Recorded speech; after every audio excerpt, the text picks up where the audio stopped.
also.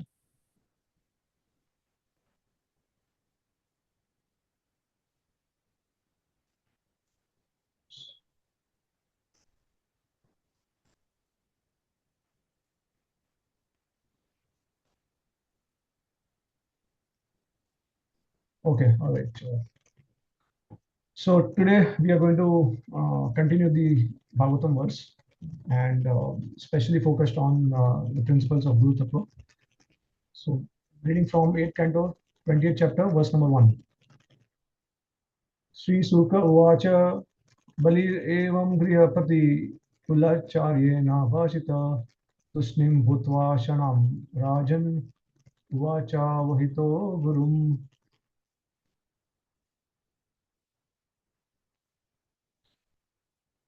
Sri Sukha Uvacha, Sri Sukhdeva Goswami said, Bali Maharaj, Evam thus Priyapati, the master of the household affairs, although guided by the priest, Kul Acharya, by the family Acharya or guide, Bhasita, being thus addressed, Tusnim silent, Bhutva, becoming Shanam for a moment, Rajan, O King, Maharaj, Parikshit, Uvach said, Avahita, after full deliberation, Gurum unto his spiritual master. Translation, Srila Sukhdeva Goswami said, O King Parishad, when Bali Maharaj was thus advised by his spiritual master, Shukracharya, his family priest, he remained silent for some time and then, after full deliberation, he replied to his spiritual master as follows. Purport by His Divine Grace A.C. Bhaktivedanta Swami Srila Prabhupada. So Srila Vishwanath Thakur remarks that Bali Maharaj remained silent at a critical point. How could he disobey the instruction of Shukracharya, his spiritual master? It is the duty of such a sober personality as Bali Maharaj to abide by the orders of the spiritual master immediately, as his spiritual master had advised.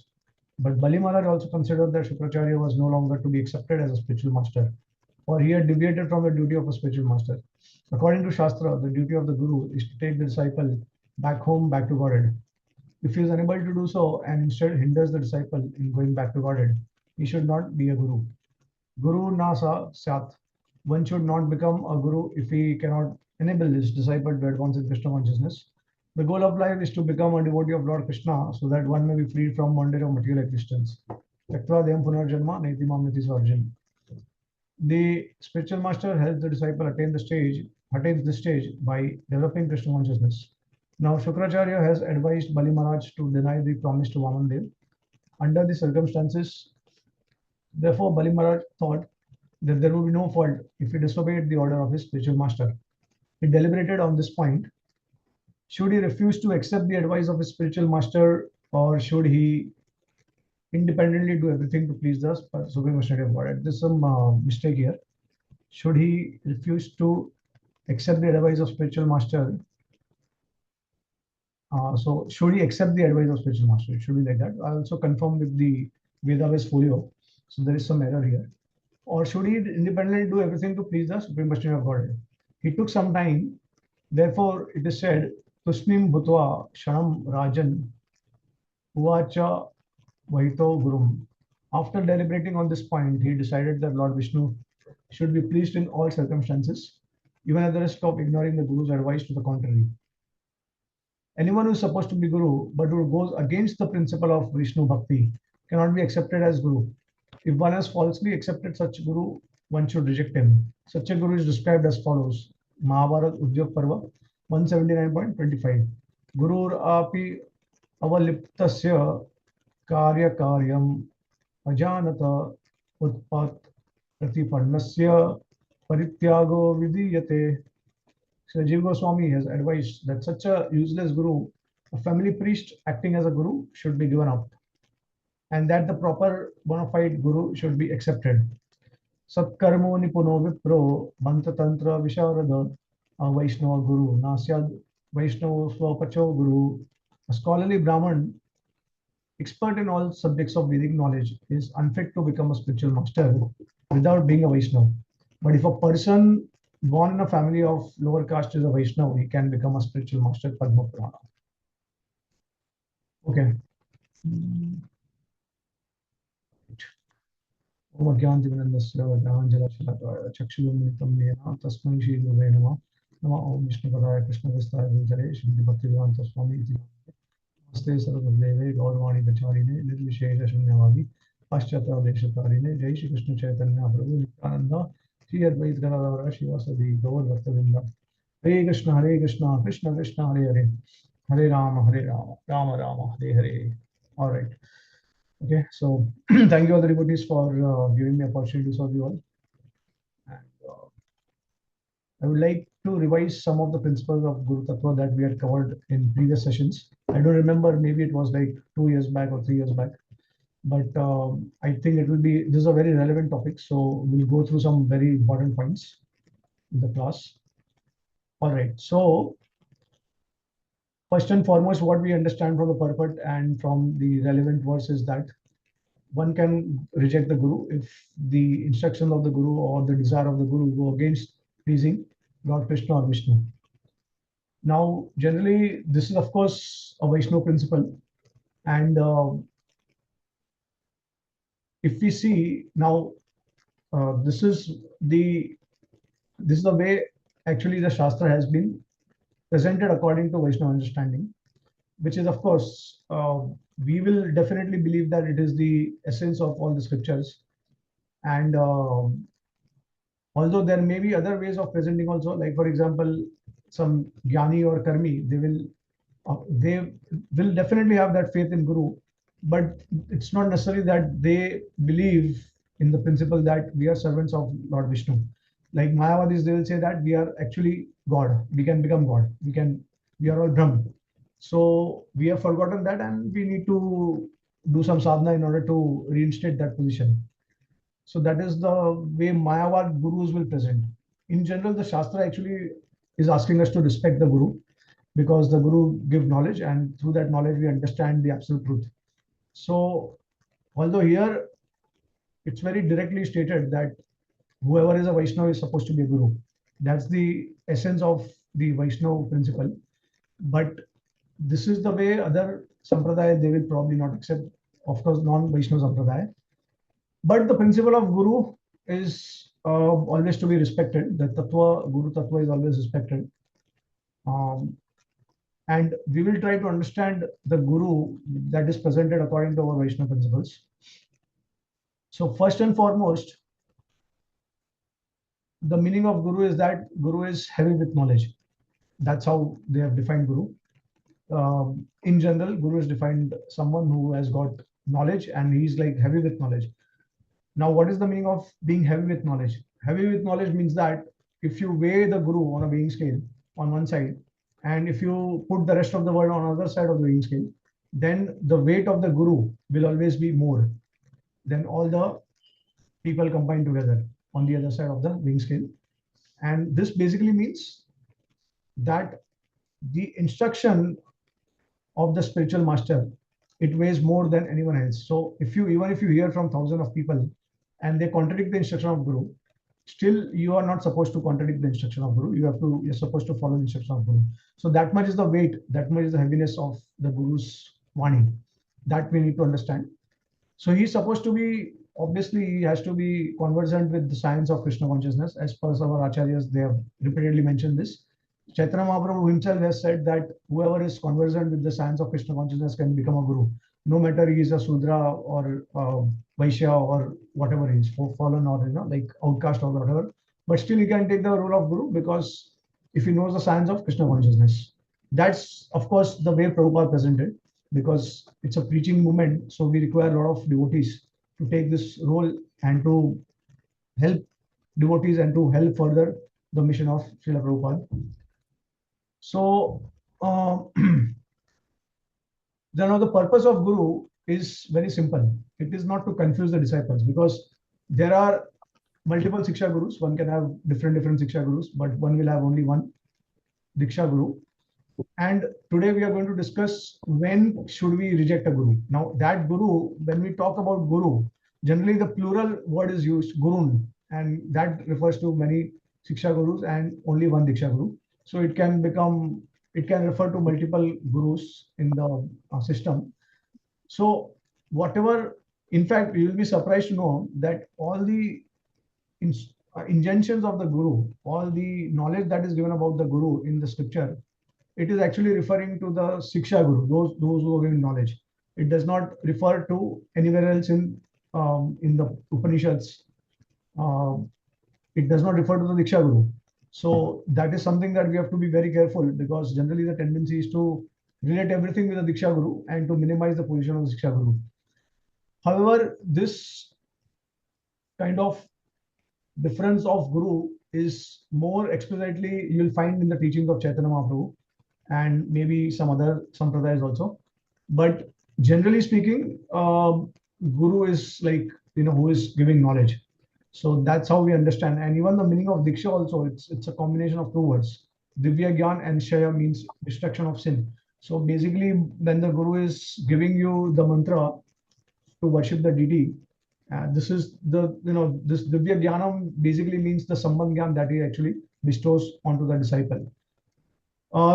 And then the Shaya will happen. So basically, when you have the mantra, you chant the mantra and you establish a relationship with your deity or the Lord, and you follow the process, then that is supposed to destroy the sinful reactions.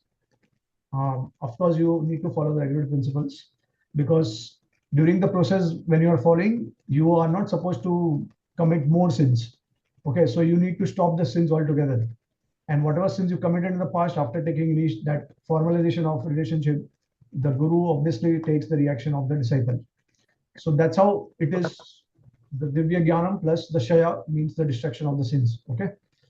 So this is what we need to understand. And the purpose of Guru is not to confuse the disciple. There may be difference of opinions, but the Guru is supposed to present in such a way that the disciple will not be confused at the end. And it will make things very clear for the disciple to accept and follow. Now, if there are different opinion among different gurus, and like, see, there are many devotees in ISKCON, and they have their different Diksha gurus. There are many devotees who have multiple Siksha gurus. So we have a wide range of guru in our structure, and so it can become very complex and confusing sometimes. Now, if you consider the earlier days, before the movement started, before the preaching movement started, which is basically, if you trace back to the time of Gaurkishore Das Babaji, Bhaktivinoda Thakur, and beyond that, then you'll see that there was no preaching movement as such. So basically, it was like few disciples and one guru, and or even if there are multiple gurus, they have their disciples, and like that disciples, they are like limited. So there was a one-on-one conversation, one-on-one discussion, one-on-one sharing of knowledge, and the disciples were also very free to ask the guru. And of course, that kind of transmission of knowledge was also mostly based on how to conduct our sadhana during our marital life, or even if you are a brahmachari or like whatever it is. So mainly focused on how to improve Krishna consciousness, how to improve our bhajan, because there is no mission, right? So when you don't have mission, then you don't have a lot of opportunities to serve.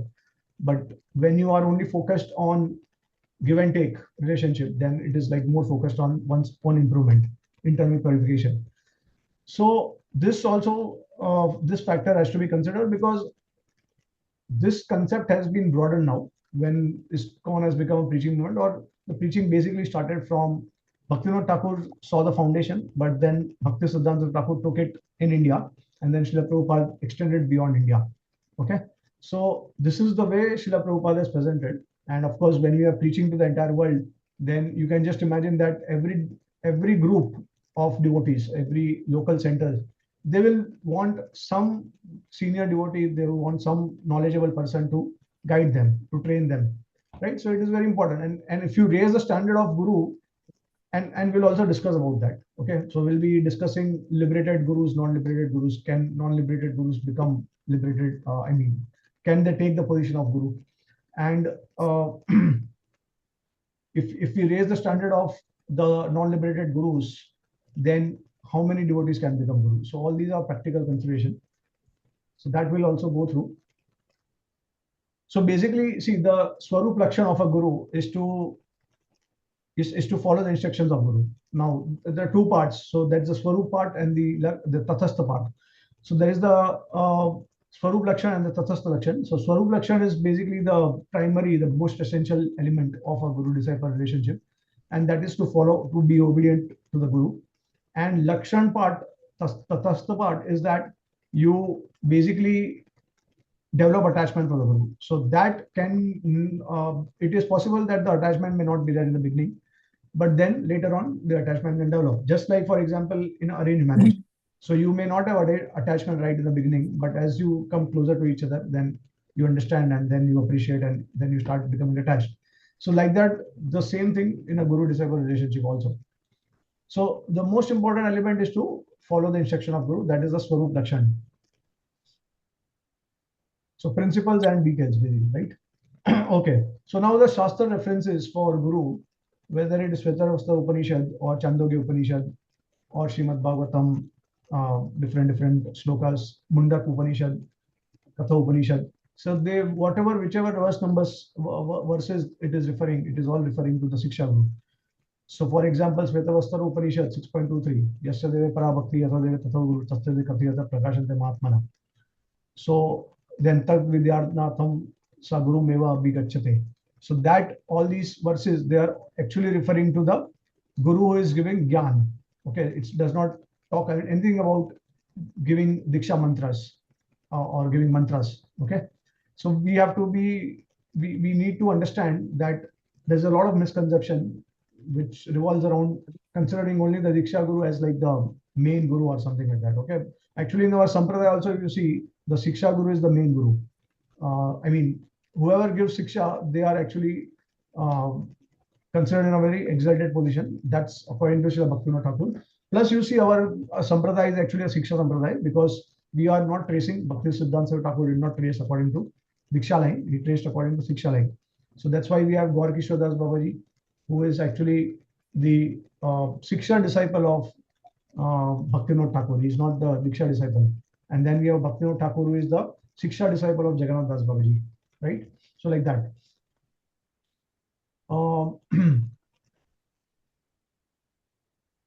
Yes. So now coming to the relevant verse,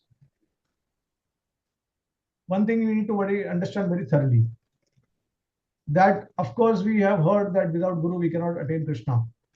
That's true. But then there are also Shastric Praman where some devotees, they have attained Krishna after rejecting Guru. So I would like to share some examples from the Srimad Bhagavatam.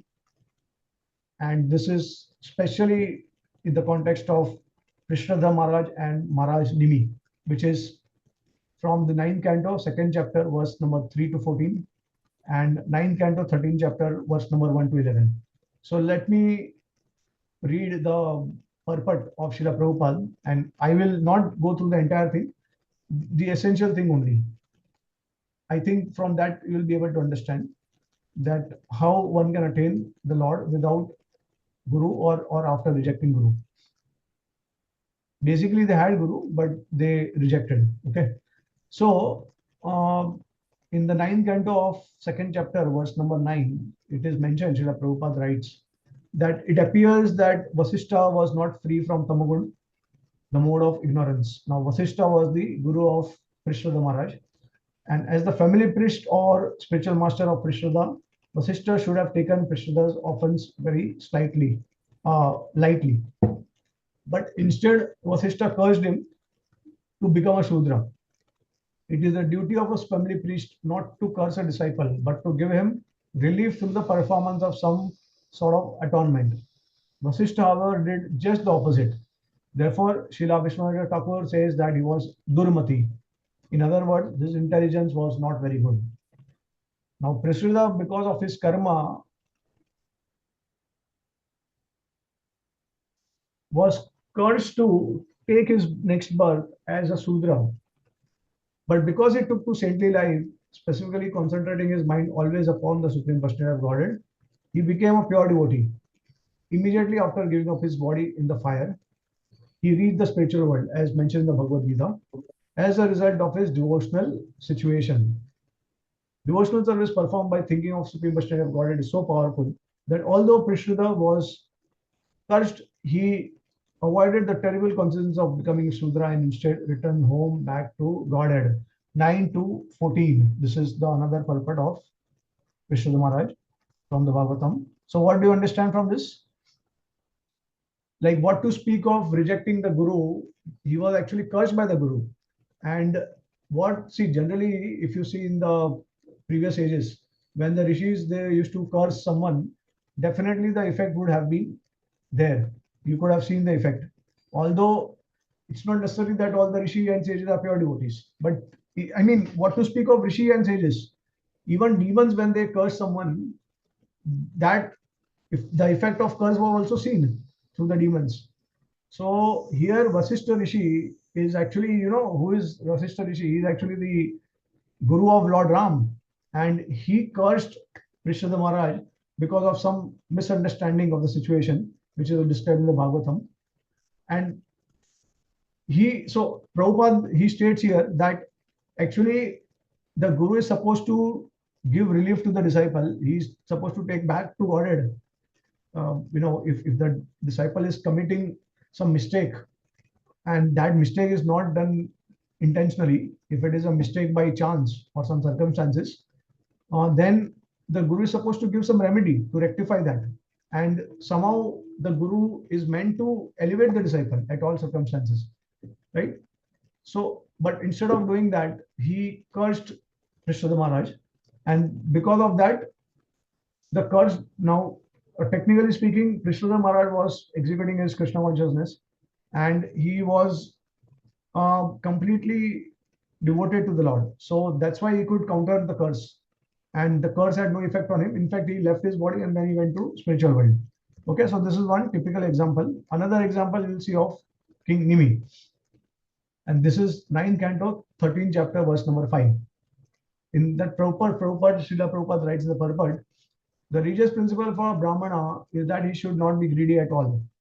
In this case, however, for the sake of more lucrative remunerations from the King of Heaven, Vasishtha neglected Maharaj's Nimi request on this planet. And when Nimi performed the sacrifices with other priests, Vasishtha unnecessarily cursed him. When one is infected by contaminated activities, his power, material, or spiritual reduces. Although Vasishtha was a spiritual master of Maharaj Nimi, because of his greed, he became fallen.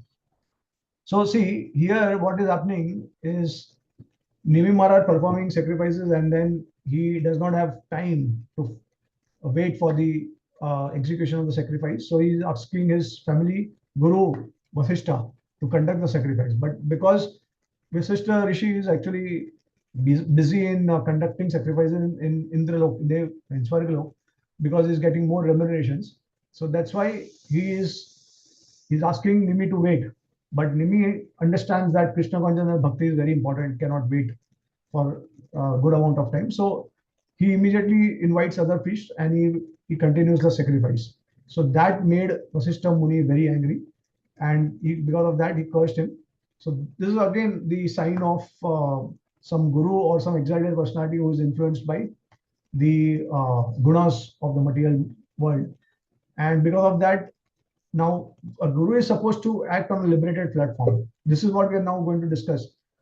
So, but now what happened? He cursed Maharaj Nimi, and Nimi Maharaj, actually, this is not shared in the purport here, but in the subsequent verses, you will see that how Nimi Maharaj also curses Vasishtha because unnecessarily he cursed him. So he also countered it by cursing Vasishtha Rishi. And Vasishtha had to give up his present body. And then he took another body, he came back again. But Nimi Maharaj, he actually went back to Godhead. So this is what happened. So we'll see the typical example of two Bhagavatam, stories where curse and then counter curse happened, and then still after that the disciple went back to Godhead. So without the blessings of Guru.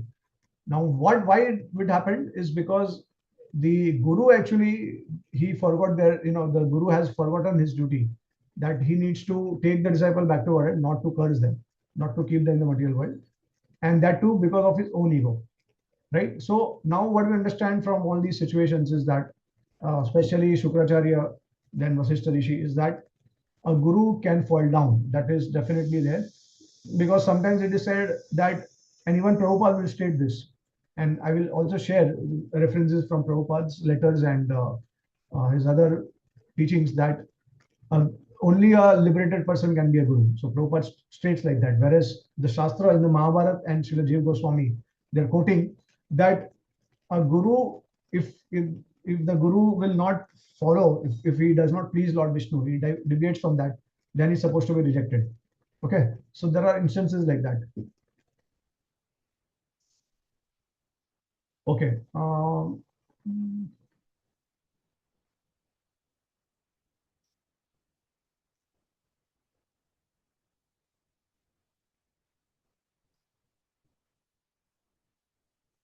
Okay, so I would like to read out a letter that Srila Prabhupada wrote to Swatsvarup Maharaj. And okay, I would like to share on the screen also.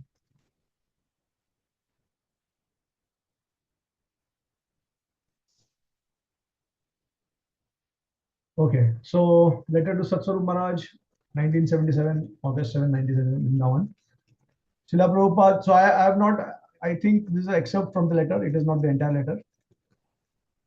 But anyways, this is the most important thing that I would like to present. So Srila Prabhupada explained, my dear Satsvarup Maharaj, Srila Prabhupada explained the difference between first and second initiation as follows. Why do believe in rumors? The first initiation is not so important as second. I have already said that it is equally important, but you say rumor. Actually, first initiation is more important. You can go without second initiation if the first initiation executed very thoroughly. That is sufficient. First initiation stands strong. The Vedic system was to give the sacred thread at the first initiation. We are following Pancharatrik. Vedic initiation was given to a person born to a Brahmana. That is not possible in this age. Therefore, he has to be prepared by Harinam initiation and then second initiation. He is given a chance. Therefore, others protest that I am giving initiation. He is not a Brahmana. How can he be initiated? Okay. Next, this is from Siddhanta Prabhu's memories, Srila Prabhupada memories. So Vaikuntanath, disciple of Prabhupada, he is speaking. In 1972, when Prabhupada gave a series of lectures on the nectar of devotion for 1 month in Vrindavan, a thought was plaguing me. When I first joined, I would be taught that the parampara system is like a chain. And if you're not initiated, if you are not linked up to this chain, then you can't go back to Godhead. I thought we are distributing so many books, but if the people who read them are not initiated, then they can't go back to Godhead. So one day I followed Prabhupada from Guru Goswami Samadhi, where he lectured, and just before Prabhupada stepped onto his courtyard, I said, we are distributing so many books, but if people aren't initiated, then they can't go back to Godhead. Prabhupada turned, looked at me right in the eyes and said, just by reading my books, they are initiated. I thought that is an incredible example of compassion. Okay, another letter. Jadurani Mataji, 1972. So, my dear Jadurani, so I beg to acknowledge receipt of your letter dated 31 August 1972. I have noted the contents. I am especially glad to hear that you have distributed 32 Bhagavad Gita as it is in one day in New York. Now go on in this way, distribute all our books profusely, as many as possible, to all kinds of men. Regarding your question, second initiation is real initiation. First initiation is the preliminary, just to make him prepared, just like primary and secondary education. The first initiation gives him chance to become purified, and when he is actually purified, then he is recognized as Brahman, and that means real initiation. The eternal bond between spiritual master and disciple begins from the first day he hears. Just like my spiritual master. In 1922, he said in our first meeting, you are educated boys, why don't you preach the cult? That was the beginning. Now it is coming to fact. Therefore, the relationship began from that day. Right? So, what do you understand from this? So, in one letter, Prabhupada is saying that first initiation is more important, but second initiation is the real initiation. And then Prabhupada in the third letter says that, in the second letter, Prabhupada is also saying that the initiation begins when you start hearing from the spiritual master. So this is what we need to understand, because there are a lot of misconceptions about first, second initiation. The first initiation is actually not defined in Shastra as such. It was introduced by Srila Bhakti Siddhanta Saraswati Thakur.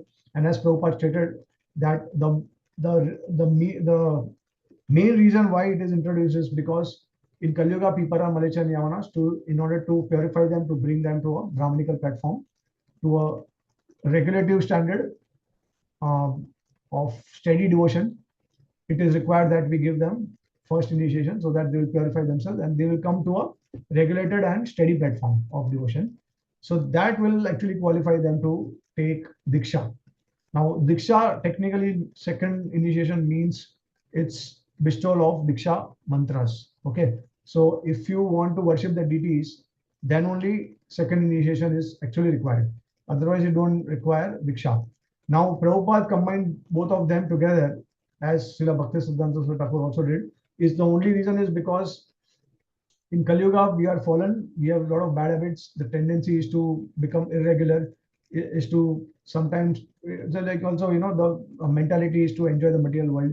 So our bhakti is not steady. And in order to bring it to the platform of steadiness and regulation, we need deity worship also. We need the help of deities also. So just imagine if you have deities, then you are obliged to do seva to them. And for that, you have a schedule to offer service to them. If you don't have deities, you don't have any schedule, you don't do any seva on a daily basis, and you are not obliged to do. And that's why you can keep wavering and your bhakti will not be so steady, right? This is a very common sense thing. You can observe it daily. So if you have deities, then you become more committed. But if you are already advanced to a level where you perform devotional service steadily every single day, and the taste also increases, then probably you don't require deity worship. So Harinam and knowledge, Siksha is sufficient to take you back to Godhead. Okay. So in that sense, Prabhupada said that second initiation is real initiation because the Diksha, when we say Diksha, that Diksha is actually the bestowal of the Diksha mantras, because without approaching the deities, without the Diksha mantras, you cannot approach the deities. So you require special Diksha mantras to approach the deities. Because of that, you cannot worship the deities. So that's why second initiation becomes the real initiation, because that's the way it has been described in the Shastra. But the first initiation was introduced by Srila Bhaktisiddhanta Thakur, and technically speaking, you are not given the Harinam. You are not given the Hare Krishna mantra. Now, the first initiation, when do you get it? When you chant Hare Krishna mantra constantly for at least 1 year or 1.5 years or more, right? And so that means that you are already chanting 16 rounds for probably a couple of years. You already have the Hare Krishna mantra. It's not that someone has given you and you didn't knew about it, but someone bestowed to you. So this is not the meaning of the first initiation. First initiation is more in the spirit of purifying yourself to come to the platform of Brahmanical standard. Okay. That's the only reason this Harinam is. So now, see, Harinam is already being given to you. You are already chanting. So Chaitanya Mahaprabhu ordered that in Kali Yuga, Harinam has to be the main process. So that Harinam has been given to us by some devotee, of course, some devotee got it from Srila Prabhupada in the Parampara. Prabhupada got it from the Acharyas, like that. It's coming from the scripture ultimately. That Kalisantra Upanishad, the Hare Krishna mantra is mentioned.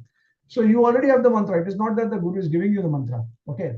What is happening in the first initiation is that just that when the Guru is chanting on your beads, he's kind of like empowering your japa. Okay. So he's not empowering your beads. He's empowering your japa. He's trying to like put his power into your japa. So he's probably giving you some kind of special blessing like that.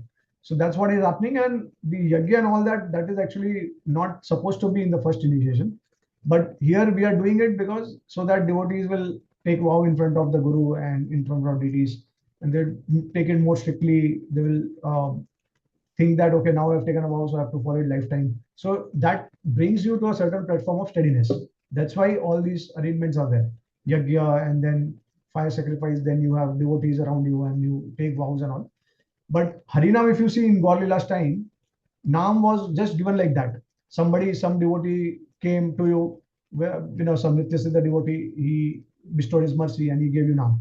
And that's how you started chanting. That's it. So there was no bestowal of Naam also. Like, for example, in the first initiation, we have been awarded a spiritual name.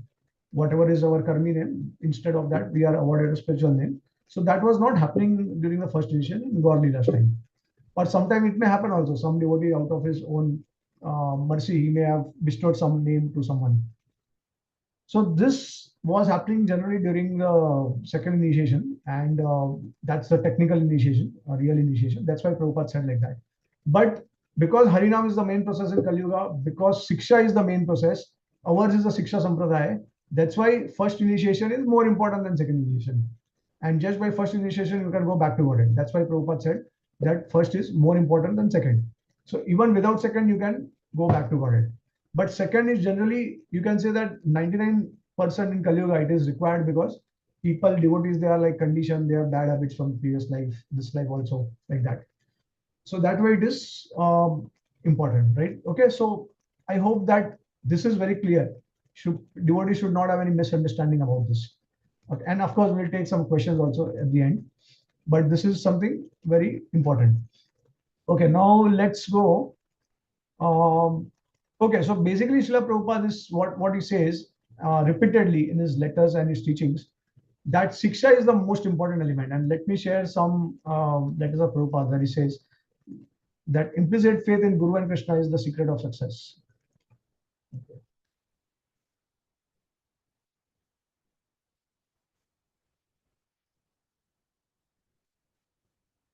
Okay, the secret of success in the matter of Krishna consciousness is devotion to the Lord and the spiritual master. In the Vedas, the secret of success is described as follows: Yastadeva parabhakti, yastadeva tatho guru, yastadeva kathiti artha prakashante mahatmana. Anyone who has developed unflinching faith in Lord and the spiritual master can understand the revealed scripture unfold before him. So continue your present aptitude and you will be successful in your spiritual progress. I'm sure that even if I'm not physically present before you, still you'll be able to execute all spiritual duties in the matter of Krishna consciousness if you follow the above principles. I thank you once more for your service. The letter to Subal, September 29th of 1967. Krishna is always with you, provided you are sincere in his service and faithful to your spiritual master. That is the secret success. It is plain and simple. Please try to be faithful and sincere. You are very intelligent and devotee of the Lord. Letter to Krishna Devi, 29 September 1967. So as I have repeatedly said, Krishna consciousness developed by following two parallels: the service of Krishna and service of spiritual master. This is the secret of success. The spiritual master must be bona fide. He must come down from bona fide spiritual master and must act according to the direction of spiritual master. And by doing so, he gives proper directions about Krishna, and the devotees serve Krishna under the direction of spiritual master, and Krishna accepts the service. And in this way, the whole thing becomes beautiful and successful. So like that, Prabhupada wrote many letters. All right, now, yes, so we have already gone through this verse of Mahabharata and Jiva Goswami. So it is enjoined that a corrupted spiritual master who cannot distinguish what should be done and what should not be done, who has gone astray from the right path, must be abandoned. Mahabharata Ujjat Parva. Okay, so now I would like to read a letter by Srila Prabhupada, which is also very important, to know, because Prabhupada said that spiritual master has to be liberated. If someone who is not liberated cannot become a spiritual master. A couple of things like that. Yes.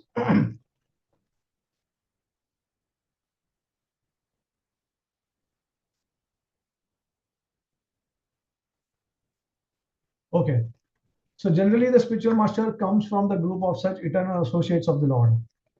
But anyone who follows the principles of such ever liberated person is as good as one in the above mentioned group. A person who is liberated, Acharya and Guru cannot commit any mistake. But there are persons who are less qualified and not liberated, but still they can act as Guru and Acharya by strictly following the disciplic succession. So in this letter, Prabhupada says that whoever is strictly following the liberated souls, they also can take the position of Guru. But in some other instances, Prabhupada also says that only liberated devotees can become Guru. Okay. So the answer to your Ishtagoshti questions are as follows. Unless one is a resident of Krishna Lok, one cannot be a spiritual master. That is the first proposition. A layman cannot be a spiritual master. And if he becomes so, then he will simply create disturbance. And who is a liberated person? One who knows Krishna. It is stated in the Bhagavad Gita, fourth chapter. Anyone who knows Krishna in truth is immediately liberated. And after quitting the present body, he immediately goes to Krishna. That means he becomes a resident of Krishna lok. As soon as one is liberated, he is immediately a resident of Krishna lok. And anyone who knows the truth of Krishna can become spiritual master. That is the version of Lord Chaitanya. So to summarize the whole thing, it is to be understood that a bona fide spiritual master is a resident of Krishna lok. Your next question, whether the spiritual master was formerly a conditioned soul. Actually, a bona fide spiritual master is never a conditioned soul. There are three kinds of liberated persons. They are called sadhana siddh, kripa siddh, and nitya siddh. Sadhana siddh means one who has attained perfection by executing the regular principles of devotional service. Kripa siddh means one who has attained perfection by the special mercy of Krishna and the spiritual master. And nitya siddh means one who was never contaminated. The symptoms of nitya siddh is that from the beginning of his life, he is attached to Krishna and he is never tired of rendering service to Krishna. So we have to know what is what by these symptoms. But when one is actually on the Siddha platform, there is no distinction as to sadhana, kripa, or nitya siddha. When one is siddh, there is no distinction what is what. Just like when the river water glides down to the Atlantic Ocean, nobody can distinguish which portion was the Hudson River or some other river. Neither is there any necessity to make any such kind of distinction. Actually, every living entity is eternally uncontaminated, although he may be in the material touch. This is the version of the Vedas. Asanga ayam purusha. The living entity is uncontaminated.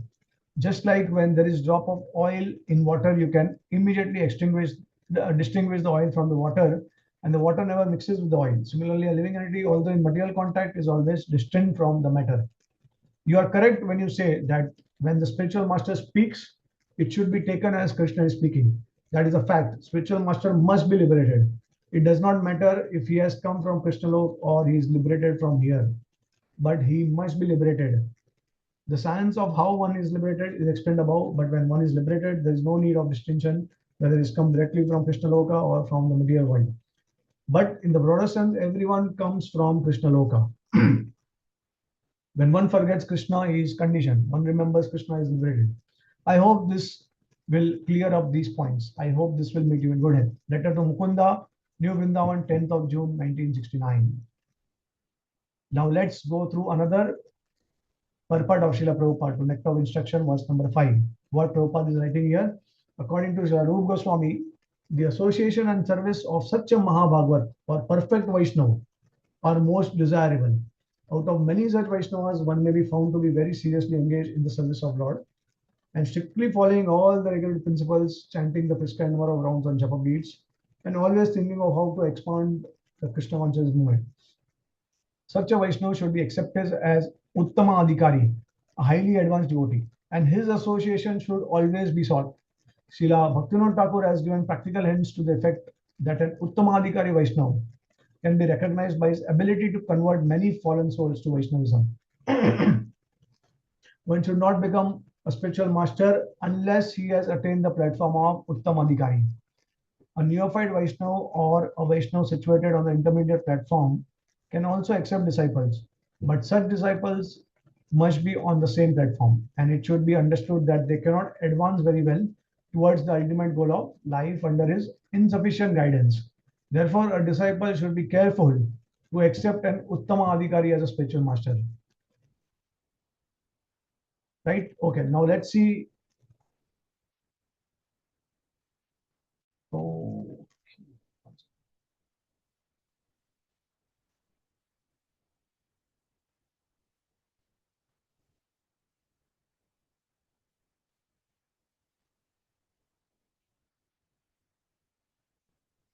Oh, okay. Madhya Leela 24th. Okay, let's go by sequence. Okay, now what does Srila Bhakti Siddhanta Saraswati Thakur say? So he says that he explained that although the attitude of Guru or attitude of giving to the Guru was correct, means the disciple they offer some Guru Dakshina, the acquisitiveness on the part of Guru was not. Everything should be offered to the Guru. Yet by taking even one morsel for his own sake, a guru becomes disqualified and a thief. And he would also quote this verse from the Mahabharata: Guravo Bahava Shanti, Shishya Vita Raka, Durlabha Sadguru Devi, Shishya Santapa Harapa.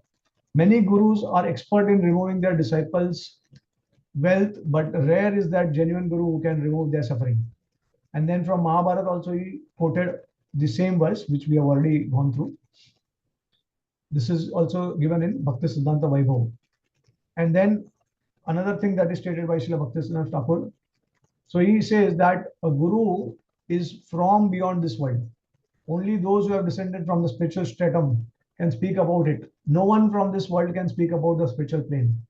When the living entities are fortunate enough to hear about what realm from persons who have come from there, they gain the opportunity to know about Vaikuntha. He cannot understand transcendental topics by mundane consideration. It is not proper to compromise between transcendental and the phenomenal. If we are fortunate, we'll meet a Vaikuntha man. Therefore, Chaitanya Dev states in the Chaitanya Charitamrita, Krishna yadi kripa kare kona bhagyavane guru antaryami rupe shikhaye apane. When kind to someone, some fortunate conditioned soul, Krishna is super soul within and spiritual master without, personally instructs him. So CC 2.22.47. And he further described the characteristics of a true guru.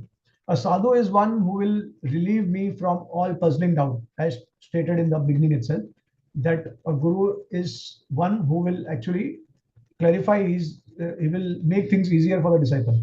I do not want any incorrect worldly knowledge. A sadhu will give me the highest guru. I should make friends with such a Vaishnav who genuinely desires my topmost welfare.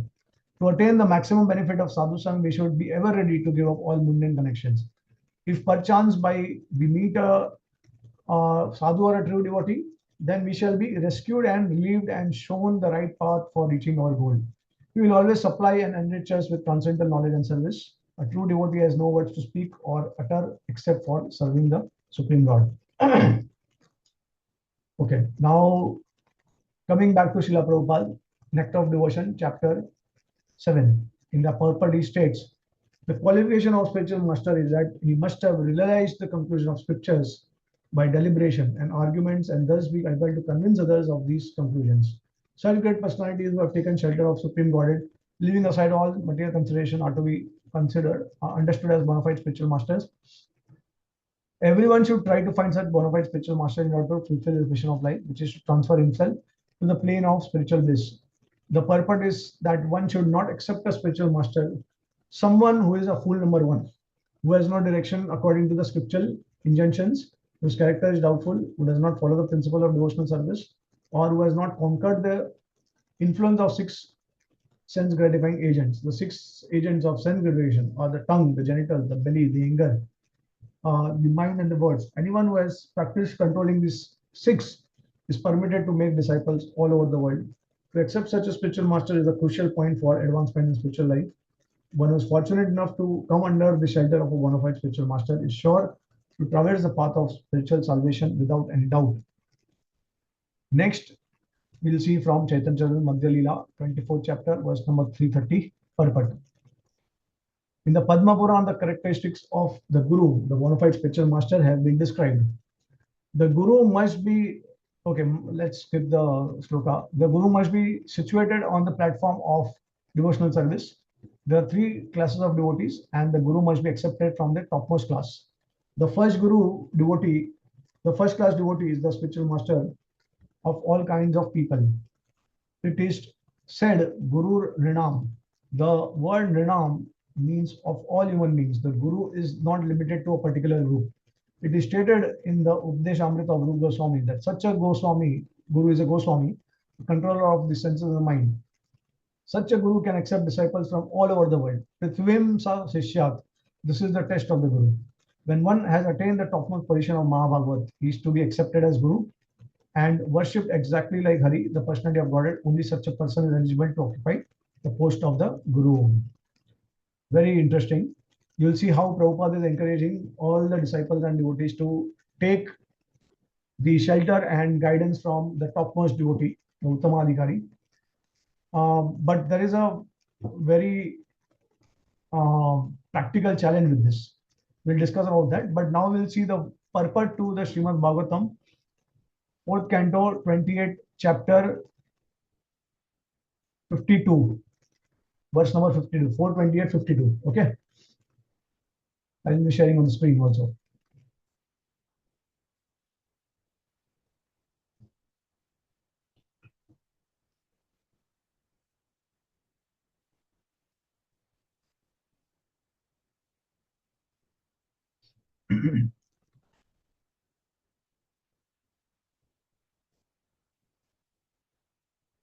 Okay, so please hear this attentively. It's a very important purport.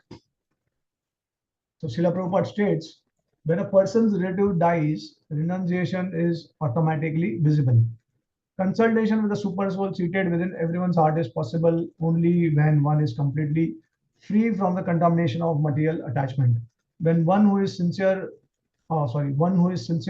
and pure gets an opportunity to consult with the Supreme Personality of Godhead in his Paramatma feature sitting within everyone's heart. The Paramatma is always the Chaitya Guru, the spiritual master within, and he comes before one externally as the instructor and initiator spiritual master. The Lord can reside within the heart and he can also come out before a person and give him instructions. Thus, the spiritual master is not different from the super soul sitting within the heart. An uncontaminated soul or living entity can get a chance to meet the Paramatma face to face. Just as one gets a chance to consult with the Paramatma within his heart, one also gets a chance to see him actually situated before him. Then one can take instructions from the super soul directly. This is the duty of the pure devotee, to see the bona fide spiritual master and consult with the super soul within the heart. Very important. So what we understand from this is that the main purpose of the guru is not to keep the disciples in his control, okay, but actually he has to connect the disciple to the Paramatma from within, to the super soul. That is his main objective, because then the disciple does not have to depend on the guru for each and every thing. He has to finally make the disciple attached to Krishna. That's the main duty of the pure devotee.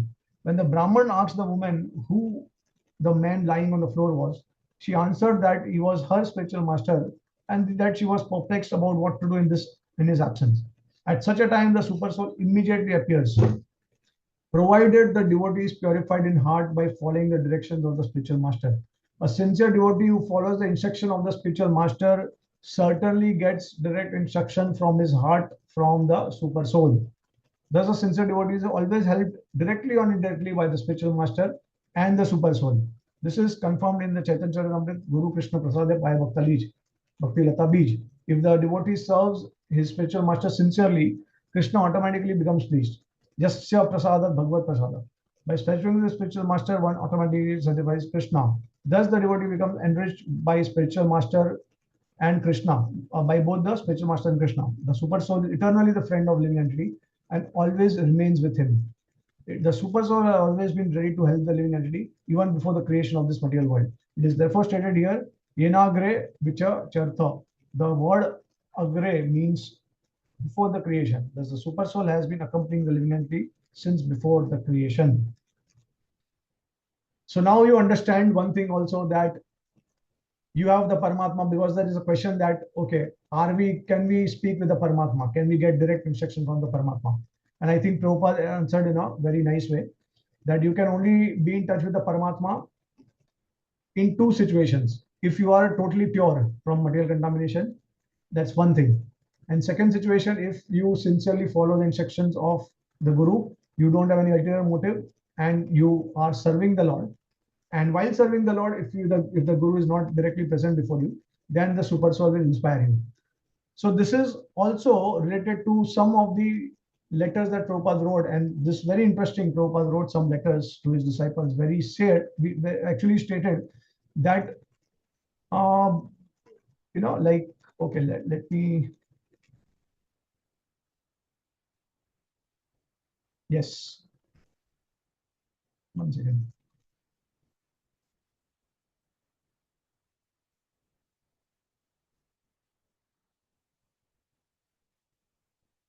Okay, got it. Let me share it on the screen.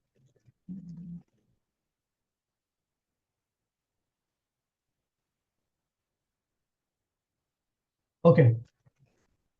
Spiritual master is not that a particular man is a spiritual master. Spiritual master is a truth. So what is the truth? The truth is samsara dava nanjaloka trana karuna ganaganatvam. The whole world is in, there's a material pangs, threefold misery. And a person who is authorized to deliver people from material pangs, he is called a spiritual master. So spiritual master is not a particular man, it is a spiritual truth. Next. So this is in the lecture Vyas Puja, Hamburg, September 5, 1969. In the absolute world, there is no distinction as me or he and I. Krishna and his representative is the same. Just like Krishna can be present simultaneously in millions of places, the spiritual master also can be present wherever the disciple wants. A spiritual master is the principle, not the body. Just like a television can be seen in thousands of places by the principle of relay monitoring. Okay. So spiritual master is not, he actually is the principle, is not the body. That way he can be present wherever the disciple wants the spiritual master to be present. Next, one night after his lecture, oh sorry, this is okay. Yeah, gentlemen, the offering of such a homage has been arranged this evening to the Acharya Dev is not a sectarian concern. For when we speak of fundamental principle of Gurudev or Acharya Dev, we speak of something that is of universal application. There does not arise any question of discriminating my Guru from yours or anyone else's. There is only one Guru who appears in infinity of forms to teach you, me, and all others. Srila Prabhupada's, the universal teaching, the universal teacher, 1936.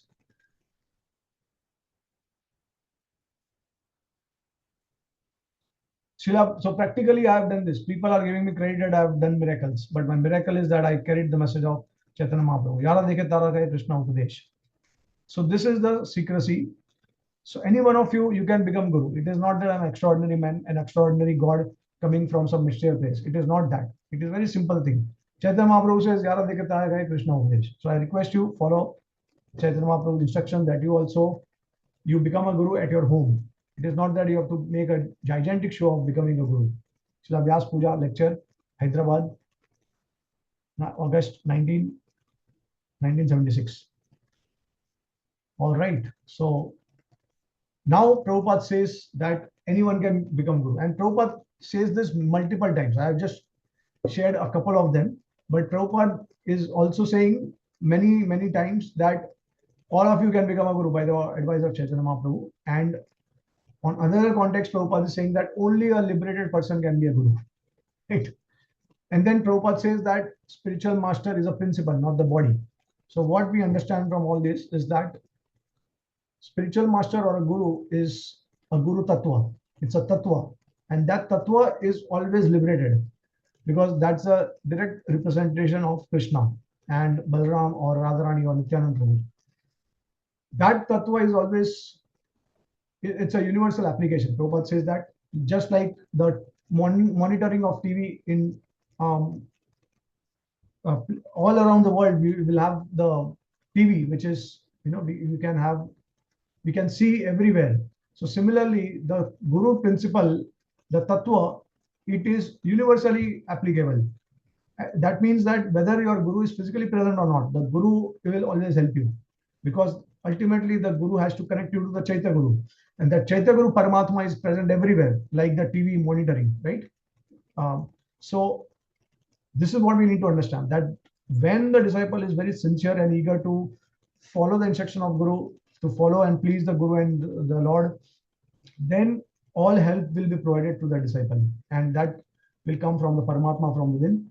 And it is not necessary that one has to be at the state of bhav or prem to access that Paramatma teachings. One can, at the lower level also, if one is very sincere and eager and does not have any ulterior motive, then one can also be connected to the Guru from getting instructions from within. So you will see that many devotees, they are not always near the Guru. They are spread in different parts of the world, but they are sincerely trying their best to serve Prabhupada and Guru and Krishna. And that's how they are getting all the facility and means to improve and increase the Krishna consciousness. So, yeah. this is how we understand the principle of Guru Tattva. And the most important thing is that even if a guru falls down, a guru, so of course, see, the disciple will have attachment for the guru. It is natural. It is also very important to have that attachment and sentiments for the guru, because, but then you also need to understand one thing, that the same attachment you have to develop it for Krishna also. You cannot say that, okay, I have developed for guru, but I don't have any attachment or affection for Lord. That means your bhakti to guru is also incomplete, because the main purpose of your affection for guru is directly connected to the affection for Krishna. That's why Prabhupada says secret of success is simultaneously together. Now, in this particular example of the Srimad Bhagavatam, Nemi Maharaj and Krishnada Maharaj, they had developed the affection for the Lord. And that's why they saw Guru as a medium to develop their affection. Of course, they had the same affection for Guru, but when Guru deviated from the main principle, then it was easy for them to reject it, to reject the Guru, okay, and continue their own Krishna consciousness. So in the process, we may develop attachment for the Guru, but we should understand one thing, that the Guru may also fall down at some point of time. He is not liberated completely. There are different stages of liberation. We have liberation right from the state of Nishtha, goes all the way to the state of Prem. And someone coming from the spiritual world, that's another level of liberation, right? And so, in order to spread the Krishna consciousness movement, we require lakhs of devotees, millions of devotees. And in order to do that, of course, we cannot restrict the devotees to become Guru at the stage of Bhava and Prem, because then rarely anyone can become a Guru. So that's why Prabhupada stated that any one of you can become a Guru. Of course, the most important principles are the regulative principles. The minimum has to be, that much has to be followed. And when you guide a devotee, it has to be from a transcendental form. It cannot be from your own conditioning of your habits, your nature and all. It has to be beyond that. It has to be according to Guru Sadhu Shastra. Then you can become a devotee, become a Guru. And yes, the more the Guru is liberated, the more the chances that you are fortunate to have his association, or to take inspiration from him and to progress to higher stages of bhakti. The more the Guru is in less stages of bhakti, the more he's insufficient to guide you. Let's say, for example, if a Guru is at the stage of Nishtha, then he can only bring the disciples to the stage of something which is below Nishtha. He cannot go beyond that. Someone at the stage of Bhava Bhakti can bring disciples to the stage of Ruchi. And someone who is Prema Bhakti can actually bestow Prema also. So he can bring their disciples to the state of Prema, like that. So based on the advancement of the Guru, accordingly the disciples will advance. And if the disciple wants to advance further, and if the Guru is incapable or insufficient, then the disciple can take association of another exalted Uttamadhikari, or someone who is more advanced than one's own Guru, right? So this is how we need to understand. In the current scenario where we have a preaching movement, preaching mission, you cannot say that only at the state, the Guru at the state of Bhava and Prema are they're supposed to take that position of Guru. It's not possible. So there has to be some adjustment that is sanctioned by Chaitanya Mahaprabhu, and this is what Srila Prabhupada presented it like this. So this is an overview to give you some understanding about different types of Guru, Diksha, Siksha Guru, and when can you reject a Guru also. Okay. Of course, now the Shastra also talks about when you reject a Guru, you have to be very careful, because you don't directly reject the Guru at the first instant. You have to give them some chance for rectification. And because, like, they compare Guru to your father and uncle. So Diksha Guru and Siksha Guru like father and uncle. You don't reject your father and Guru if they commit a mistake, right? Immediately. You give them some chance for rectification. So the Shastra states that you need to give chance to the Guru to rectify himself. It does not rectify, then you can reject. Then you can take guidance from someone else, take Siksha from someone else, like that. Or you may also take Diksha, depending on your faith. Okay. So with this, we'd like to conclude the session. Very important principles. This is something that to be understood very thoroughly. So now we are open to have any questions or any comments if devotees have any. So thank you so much, Hare Krishna. Hare Krishna, Prabhuji, Dandavat Pranam. Thank you so much for explaining this most important topic so elaborately, with so many examples from Bhagavatam and Srila Prabhupada's letters. You explained what a guru is, who can become a, you started off with who can become a guru, what is Shiksha Guru, what is Diksha Guru, what is a fall, like downfall of a guru. You explained, touched almost every single aspect of this topic, I think. And one takeaway for me was the point that guru is not a body or a person, he's a principle. And the job of guru is to connect you to Krishna and make your dependence on association of Guru less and less and get you in closer and closer to Krishna. So thank you so much, Prabhuji. I'm gonna go back and read my notes. I took down a lot of points, but I don't want to, read them right now. But if there are any questions or comments or appreciations for Prabhuji, I'm gonna open the floor now. And thank you, Prabhu, once again. Dandavat Pranam. Yeah. So thank you for your comments. And just I would like to add one more thing, because see, the thing is that, of course, when you get connected to the super soul, it does not mean that you become independent of the guru. You become independent in the sense that you now can get direct instructions from the super soul. So that way, but the gratefulness, the gratitude for the guru is always eternal. Like that's why we say that Janme Janme Prabhu se Divya Gyan Vidya Prakashita. So we always think that even if I am connected to super soul, that's only because of the mercy of my Guru Maharaj. That I am able to receive this help from directly from the Paramatma. So in all instances, at every stage of our bhakti, we always give the credit to Guru and Parampara, like that. So that way we don't say that, okay, now the use of my Guru is over, I'm connected to Paramatma, so hell with my Guru. So it is not like the way the Mayavadis they present that, okay, you require Guru only till a certain stage, and then once you attain that stage, then you are done with your Guru. It's not like that. It's an eternal principle also. So like that.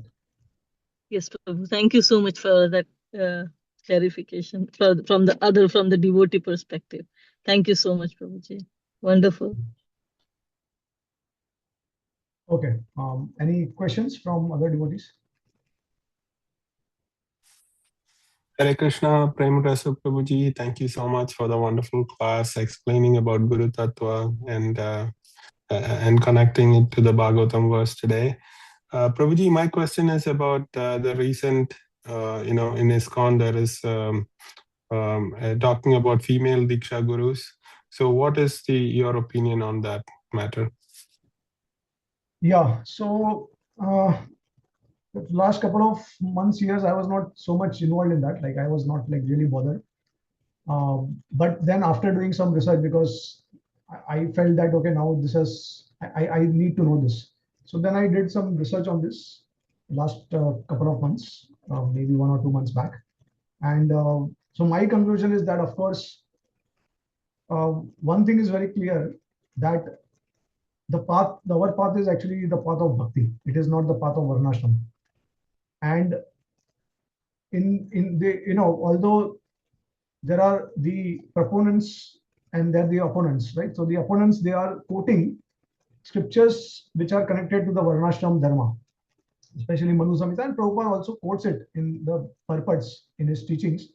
But one needs to understand that that is in a particular context. The varnashram quotes, they belong to a particular context, because there are so many other statements that not just Prabhupada will quote, but even Jiva Goswami, Rupa Goswami, other acharyas, they quote repeatedly that a devotee cannot be considered, like, so a caste of the devotee can never be considered. So a devotee is actually, he's beyond that. I mean, of course, we have not reached the stage of that.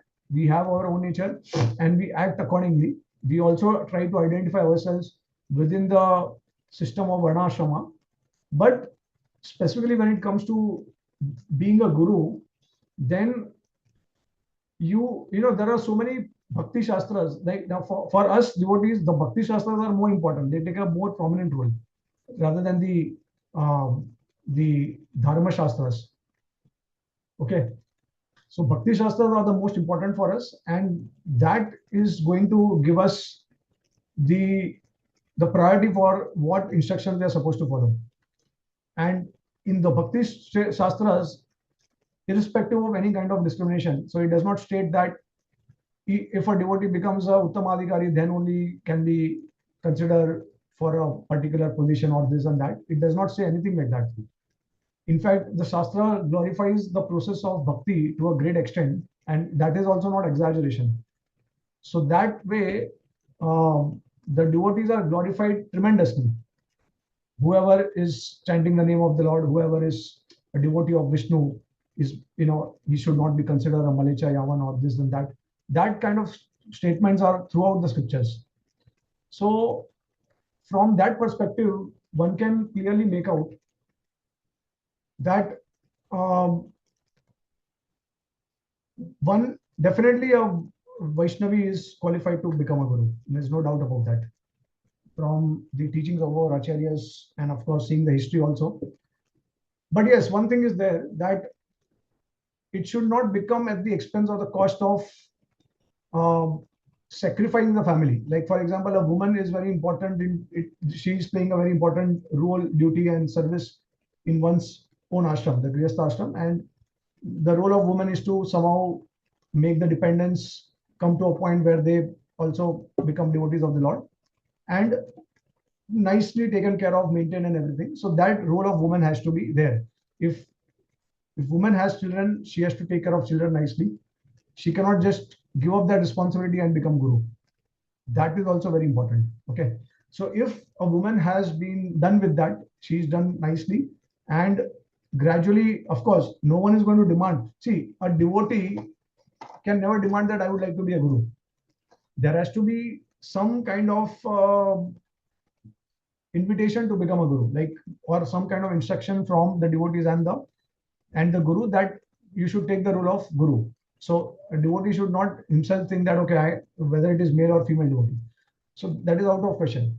But when then superior instruction comes that, okay, you should now take a service and role of a guru, then definitely one can start thinking about it. And if one has been free from the responsibilities, then one can take that position, take that role also. So this is how I understand. It is very clear from the Bhakti scriptures. We cannot overemphasize the Dharma scriptures because we are not following that as such. That is not our priority. We are basically, our main connection is develop bhakti for the Lord. So although Prabhupada may say in very few circumstances that we are supposed to do this according to Manu Samhita or some Dharma Shastra, but then Prabhupada stated many other things also, and the Srimad Bhagavatam is the main scripture that we are supposed to follow. And that's the Bhakti Shastra. Plus, our acharyas, they are not just quoting from Srimad Bhagavatam, they are also quoting from other scriptures. They are also quoting many other scriptures where it is clearly mentioned that Bhakti to Vishnu is the supreme. It cannot be compromised for any other thing. So from that angle also, if we see, then it is clear that Guru Sadhu Shastra, they want us to focus on bhakti, aspect of bhakti. And from that aspect, we'll easily come to conclusion that any devotee who knows the science of Krishna can become guru. But of course, it has to be also taken in we need to see everything in the right context, at the right time. So when one is supposed to take the role of guru, it cannot be that, okay, someone who knows the science of Krishna means that, okay, he can leave his family and he can become a guru. No, not like that. But at the right time, we can actually take that role. So this is my understanding about the entire thing. Thank you very much, Prabhuji. Appreciate the wonderful perspective which you're drawing from all the scriptures and lectures of Srila Prabhupada. Thank you. Thank you. Thank you. Yeah. Okay. Any other devotees? There are questions?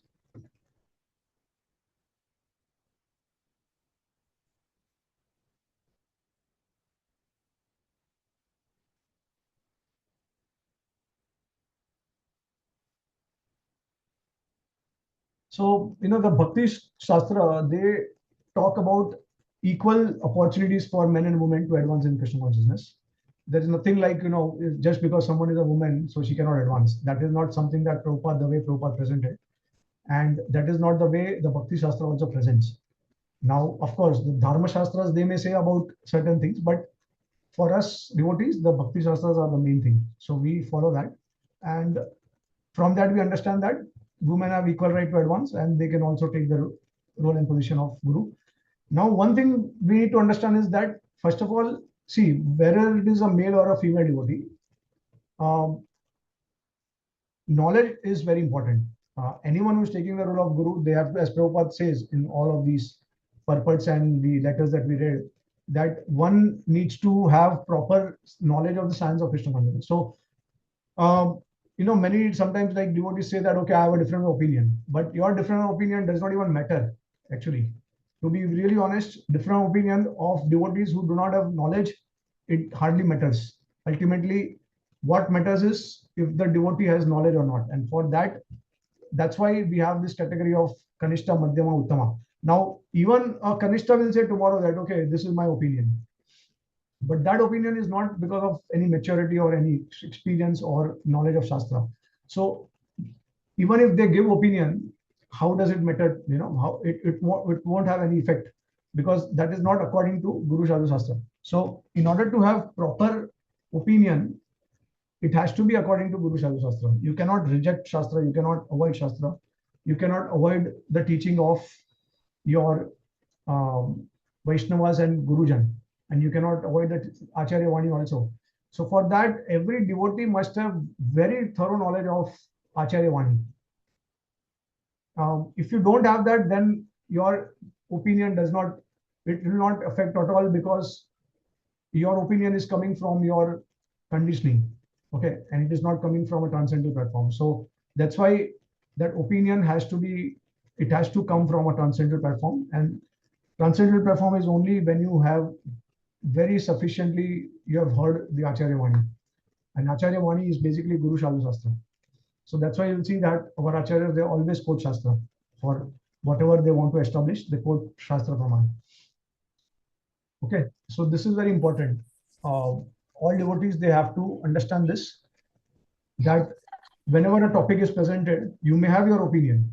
Okay, that's okay. I mean, of course, someone cannot force you to change your opinion, but that opinion will mature with time. Currently you may have opinion, that opinion will change after some time, because you will be exposed to a lot of knowledge and the teaching of the Acharyas, the Leelas of the Acharyas, and from there you will actually understand why the Acharyas say something about this topic, and then your opinion will expand, it will grow on. Okay, so that's why it's very important that the first and foremost important service is to know Acharya Vani.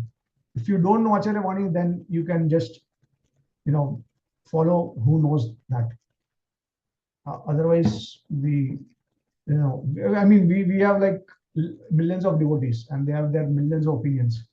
But then why do we have the GBC? Because GBC is the one who is going to decide the majority of the devotees. Of course, it is assumed that they will all be knowledgeable devotees, and that's how they will also take into consideration the Guru. That's why we have the Shastrik Advisory Committee also, so that the Shastrik Advisory Committee will go through all the teaching of the Acharyas. So they will go through the teaching of the Shastras, they will go to the Guru Vani, what Prabhupada says about this topic. And then finally, they will also try to find what the sadhus are saying, the devotees are saying in the relevant context, because the context is also very important. The relevance of the time is also very important. So that's how they will try to disseminate Prabhupada's instruction also, teachings also. And so this is the right process, Guru Sadhu Shastra. So one has to know that. Then only one will reach some point of conclusion. Otherwise, very difficult.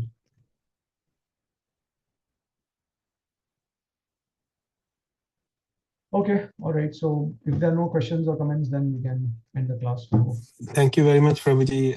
One more question, Prabhuji, about Shiksha Guru. You mentioned that Shikshana is more important than Diksha. And we know there can be multiple Shiksha Gurus. They're instructing. And if there is sometimes one Shiksha Guru may give you some conflicting opinion as the other. So how do we understand? Should we go to a higher authority to reconcile? Yeah. So see, generally, so now I mean, this can get a bit complicated in ISKCON because, as I was stating earlier, that we are actually trying to serve a lot of physical services there, and then comes the matter of taste also, because devotees, they are inclined according to their taste. So Shravanam, Kirtanam, Smaranam, Padasenam, Archanam, Dasyam, Sakhyam. So devotees will have different taste in their natural inclination to serve Krishna. And that's where the conflict may come sometimes, because the Siksha Guru may have his own flavor of taste, and he may sometimes try to impose that taste on others also, on their whoever is following them. Of course, that's why I was saying that the Guru Sadhu Shastra factor is most important. If they have right knowledge, then they can guide the devotees accordingly.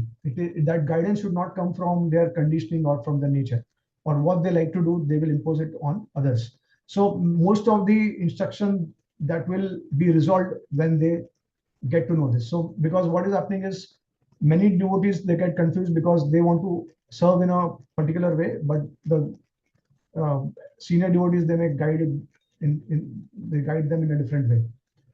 But it's not like that.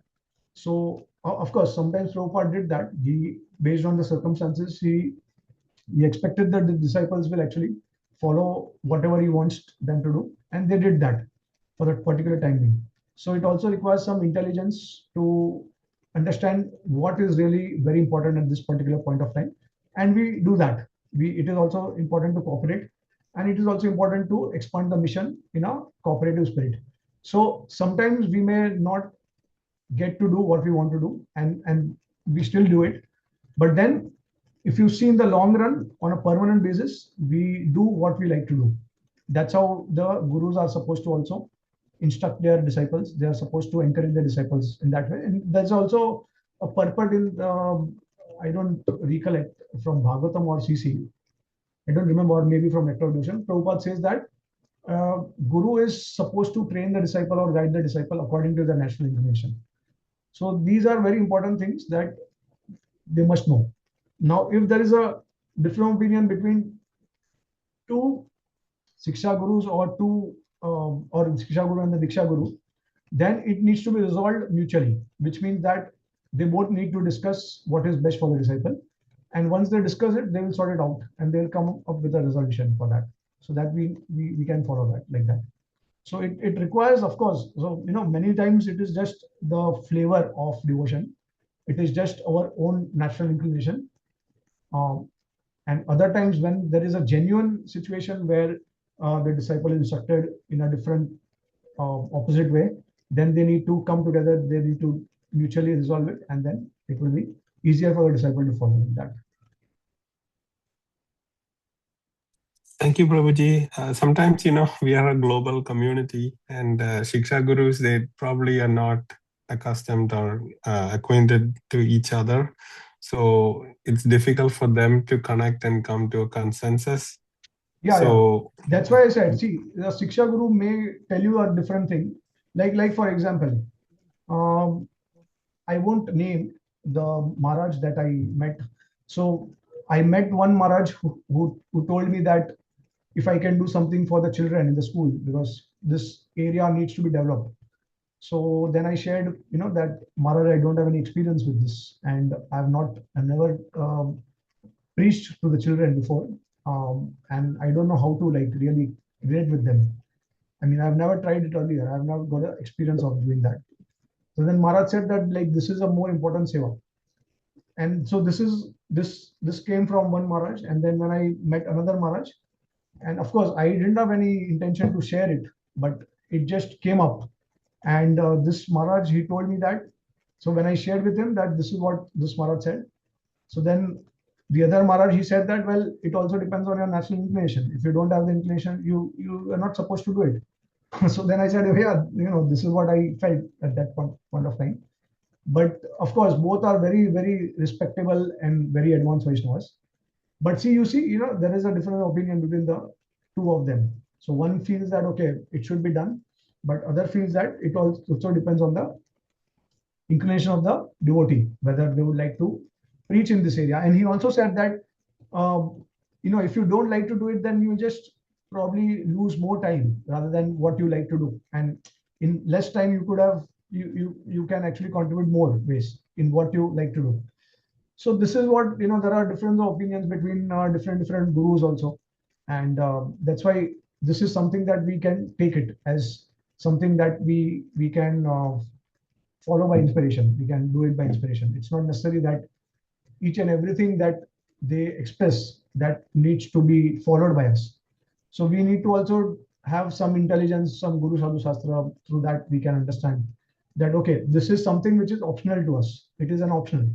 Like if that Maharaj told me that I should think about preaching into the children, schools and all, then of course, if I get an opportunity in the future, I will definitely try that. It's not that something that I have rejected totally. So it's his opinion, and I respect that. And this is the opinion of other Maharaj, and it makes sense to me also.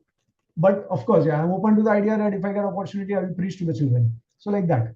So based on that, we have to. So whenever there is a different opinion amongst different senior devotees, advanced devotees, then we can also take it as like something which is optional thing. It is not something that needs to be followed as an obligation, like that. And it's not to be considered an offense also. So like that we can. But of course, there are like this situation. There may be many situations where we need to use our intelligence, and also we can. And when this particular Maharaj told me about serving in the children's school, then I also asked some senior devotees, that what do you feel about this? And they told me that, well, yeah, I mean, this is Maharaj's desire, but whether a devotee would like to follow or not, that is up to his choice, because ultimately, devotees, they have their different inclinations of services. So like that. Now, this Maharaj and this Maharaj, both Maharaj, they are not even my Diksha and Siksha gurus. I have not like regularly, taken guidance from them for anything. So it's an option for me. I can just decide what to do. And if someone very close to me, if is guiding me totally, I'm asking questions since a long time, to please that devotee, I may probably do it. But when it comes to hearing from devotees whom you are not connected to as such, then it also becomes an option for you, like that.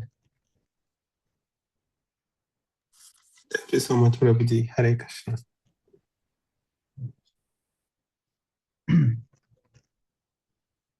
Yeah. Okay. So see, that's why the most important principle for a guru-disciple relationship is the permanent instructions, which is basically the Vani.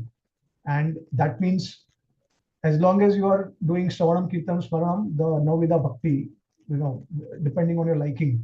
Shravanam is definitely mandatory. It is the Swarup Shakti of Kirtan, just like Radharani is the Swarup Shakti of Krishna. So you cannot approach Krishna without Radharani. So similarly, you cannot chant the holy name properly unless you do hearing from the bona fide source properly. So that Shravanam is definitely very important. And then Kali Yuga, Kirtanam, without that you cannot achieve the goal. So Shravanam, Kirtanam, these two are mandatory for all devotees. And it will also show how much you are interested in, how much taste you have for Krishna and the devotees and the entire philosophy and the Leelas of the Lord. So how much you are attached to the Lord. So that comes from hearing. And Kirtanam is necessary in Kali Yuga. So there is no other way. So Kirtanam, Shravanam, they are most essential. And then, of course, ultimately, if a devotee if someone loves someone, then they will always think of that person. So Shravanam, Kirtanam, Smaranam, they are like the most essential limbs of bhakti in each and every limb of bhakti that you do. So even if you do deity worship, still you have to think about the Lord. You have to remember. You have to chant the glories of the Lord, like that.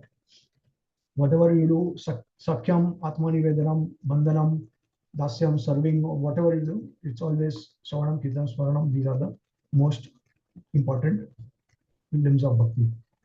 Okay, so this is like a permanent thing. Permanent thing is very pleasing to the Guru, rather than taking instruction at a particular context, a particular time, temporary instruction that is only valid for a particular frame of time. So you may not be able to please the Guru in a particular frame of time, but overall you are probably pleasing the Guru, because the ultimate thing is Vani. So when you are enthusiastic about Krishna consciousness throughout your life, and if you are serving, then that itself is pleasing to the Guru. So of course we are not like pure devotees, so we'll have some conditioning also. We'll not be able to please the spiritual master in each and everything. But then the most essential thing, Prabhupada expected that regulative principles, chanting the Mahamantra 16 rounds daily, and then of course trying to serve as much as possible. So if we are doing these things, that will please the Guru sufficiently. And then of course, based on context, we may also instruct him, and that time we are supposed to do it as much as we can. Hare Krishna. Thank you, Prabhuji. Hare Krishna. Yeah, so some devotees may please the Guru in a particular frame of time, but then they may not, if they are not chanting the rounds, 16 rounds, if they do not chant regularly, if they are not following the regular principles, if they are not serving throughout their life, then that will displease the Guru. So although in one instant you may have pleased the Guru, but you have to see the entire picture. It is not just a matter of a few minutes or few hours or a few days like that. It's a matter of the entire life. So that is like overall one has to see. That's why Krishna is Sargrahi and Bhavgrahi. That's how Guru sees the disciple also. And of course, the Guru will also see how many times you fall down, but then after falling down, how many times you make an attempt to come back. Like if you never give up that spirit and you always fight back and come again, that also the Guru sees. So all these things are very important.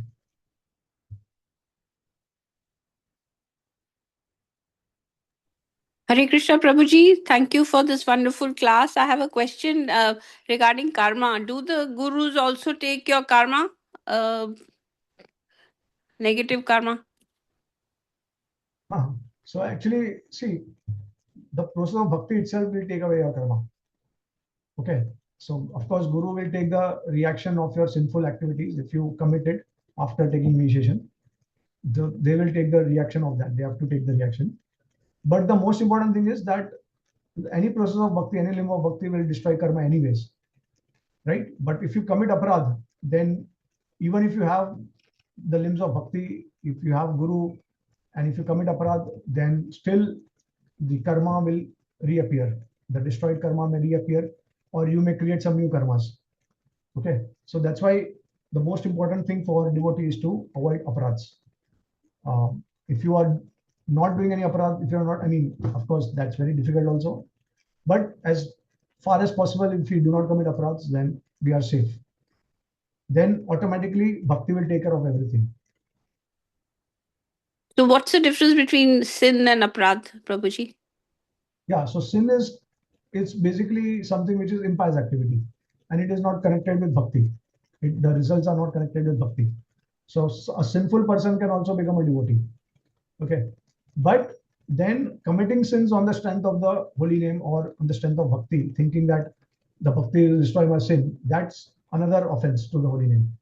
So sin, you may be sinful, but after accepting the path of bhakti and initiation, you stop it totally. Then your karmas, they are all destroyed automatically. Okay, you avoid aparadh in the process, and then you're basically free from karmas. Actually, this is a result of bhakti. Immediately everything will be destroyed, although you may not be able to see it, but internally all these things will happen. Externally, it may seem that you are continuing your karma, but no, it's totally Lord's arrangement. It's completely Lord's arrangement. Whatever is happening in your life, if you just don't commit aparadhs, which is actually, I think, technically impossible, each and every aparadh to avoid. Some aparadh may happen sometimes, so it may be like mostly it is consequence of our aparadhs only. The karma that we are facing, the suffering that we are facing is because of aparadh. But if you are at the stage of nama bhas, where you are not committed, there is no aparadh now remaining, then you have a karma free life. It seems that you have karma, but it's totally karma free. whatever is happening is all arranged by the Lord, like that. And of course, even if devotees are committing aparadhs, these aparadhs, the reaction is not given by any karma cycle. It is given by the Lord directly to just punish us in order to rectify us as a loving Father, like that. So that way we need to understand. Thank you, Prabhuji. Hare Krishna.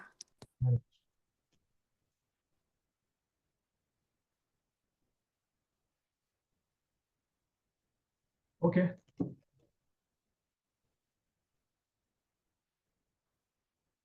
Madhuri, I think you are muted, so you need to unmute yourself.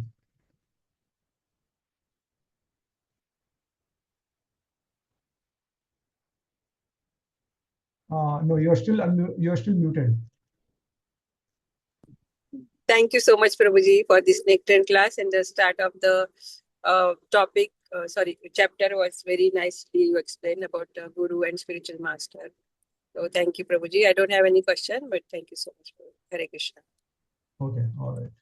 So And thank you all the devotees for joining.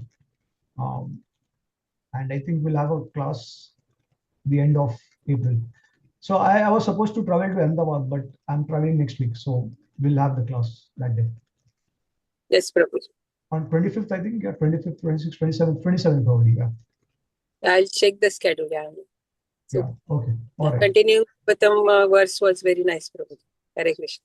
Yes, I think so. We'll continue. Yeah, unless I get some interesting topic. Okay, thank you, Prabhuji. Hare Krishna. Hare Krishna.